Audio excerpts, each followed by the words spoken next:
Estos son los 5 cambios más importantes de la reforma pensional, Ley 2381 de julio de 2024. El segundo y el quinto, nadie se los esperaba. Mi nombre es Paula Andrea Escobar, abogada especialista en Derecho Laboral y Pensiones de la empresa Es Tu Futuro Abogados, y en este video te contaré los 5 cambios más importantes y que quizás te afectarán de la reforma pensional. Primer cambio, sistema de pilares. En la actualidad, con Ley 100, no tenemos un sistema de pilares. Tenemos 2 regímenes pensionales, que son el régimen de prima media con prestación definida, el régimen de ahorro individual con solidaridad, que tienen unas normas totalmente distintas y compiten entre ellos, en los cuales quienes devengan salarios altos les conviene estar en Colpensiones y quienes devengan salarios mínimos pueden estar en cualquiera de los dos, o quienes desean devolución de saldos les conviene más los fondos privados. Mientras con la reforma pensional existirán 4 pilares: el pilar solidario, el pilar semicontributivo, el pilar contributivo y el pilar voluntario. Cada uno de ellos tiene unos requisitos y características diferentes, como lo son que el solidario es para personas que están en línea de pobreza extrema y vulnerabilidad, quienes recibirán un valor mensual dependiendo del valor establecido para la línea de pobreza extrema.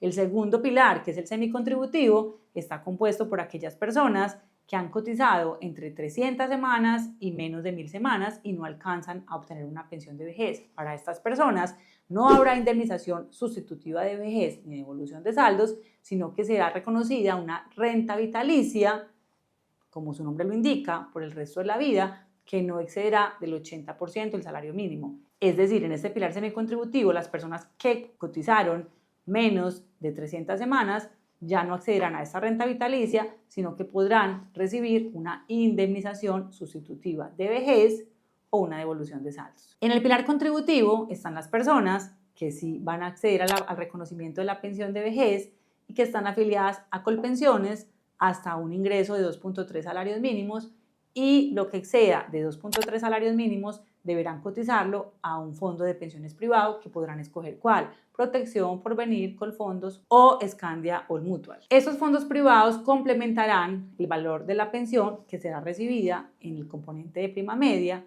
es decir, el administrado por Colpensión. Y el cuarto pilar, que es el pilar voluntario, que inclusive en este momento existe, que es la posibilidad de aportar a una cuenta de ahorro individual de manera voluntaria en un fondo privado para ir acumulando un capital y que este capital nos sirva para complementar en su momento el valor de la mesada pensional. El segundo cambio será cómo quedó estructurada la pensión de vejez en la reforma pensional. Cuando hablamos de pensión de vejez en la reforma pensional, estamos hablando del régimen contributivo. Y en el régimen contributivo, las personas cotizarán todas, sin excepción alguna, a Colpensiones. No es como en la actualidad, que tenemos que escoger a qué régimen pertenecer. Con la reforma en el pilar contributivo, todos estaremos en Colpensiones y también podremos estar en fondos privados al mismo tiempo, pero solo quienes cotizan con un ingreso base de cotización superior a 2.3 mínimos. ¿Por qué? Porque hasta 2.3 mínimos cotizarán a Colpensiones y de 2.3 mínimos en adelante cotizarán al fondo privado. De tal manera que cuando se termina la vida laboral y vamos a acceder a una pensión de vejez, Colpensiones reconoce el valor que le corresponde de acuerdo a la fórmula establecida, que inclusive es la misma que hay actualmente, y el fondo privado reconocerá el valor de la mesada que le corresponde por el capital que tenga acumulado. Esos dos valores se van a unir y será Colpensiones quien reconoce una sola mesada pensional. No es que vamos a recibir 2 mesadas pensionales, ni 2 valores independientes, ni de 2 entidades distintas. No, Colpensiones se encarga de recaudar ese dinero del régimen de ahorro individual, del fondo privado, y reconocer una sola mesada pensional a estos afiliados. El tercer cambio importante de la reforma pensional es el número de semanas exigido para el reconocimiento de la pensión de vejez a las mujeres. Esta reforma establece que a partir del 1 de enero de 2025, el número de semanas para las mujeres se disminuirá en 25 semanas por año, hasta terminar en 1000 semanas para el año 2036. Pero adicional, esta reforma establece una figura que es la disminución de semanas para las mujeres por hijos, y establece que por cada hijo se reconocerá o se disminuirá 50 semanas y máximo hasta 3 hijos. Es decir,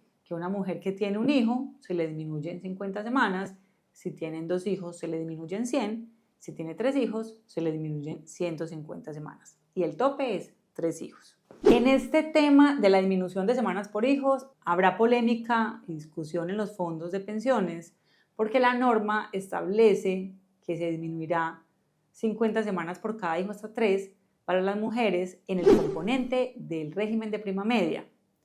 Es decir, podrían ellos interpretar que no se les aplicará este beneficio a las mujeres que estén en transición y pertenezcan al régimen de ahorro individual. De todas formas, debemos esperar cuál va a ser la interpretación de los fondos y cuál va a ser la interpretación de los jueces al respecto de este tema.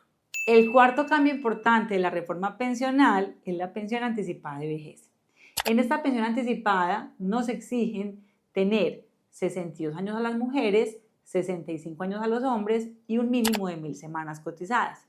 Una vez nos reconocen la pensión, nos seguirán descontando el aporte para cotizar al sistema de pensiones y obtener el número mínimo de semanas exigidas. Por ejemplo, los hombres para llegar a las 1300 y las mujeres para llegar al número mínimo de semanas exigido de acuerdo a la norma de disminución gradual de semanas. Esta pensión anticipada de vejez se elegía de la misma manera como se elegía la pensión de vejez. No es sustituible, es decir, si fallece un pensionado que venía recibiendo pensión anticipada, no se sustituye a sus beneficiarios, pero los beneficiarios sí pueden acceder a la pensión de sobrevivientes si este pensionado, como venía cotizando, de su mesada pensional le venían descontando, si tenía las 50 semanas cotizadas en los 3 años anteriores a la fecha de la muerte. En este caso, sí podrían acceder a la pensión de sobrevivientes. El quinto cambio importante de la reforma pensional está en el pilar semicontributivo. ¿Y cuál cambio es?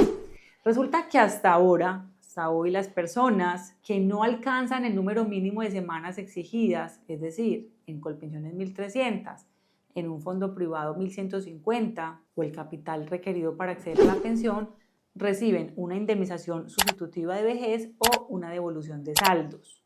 ¿Por qué? Porque no alcanzaron a cotizar la semana requerida. En la reforma pensional, en el pilar semicontributivo, las personas que tengan cotizadas entre 300 y menos de 1000 semanas no podrán acceder a la devolución de saldos ni a la indemnización sustitutiva de vejez. Deberán recibir una renta vitalicia, que es un valor que se pagará, como su nombre lo indica, de por vida, que no excederá el 80% del salario mínimo legal mensual vigente, que no es sustituible ni heredable.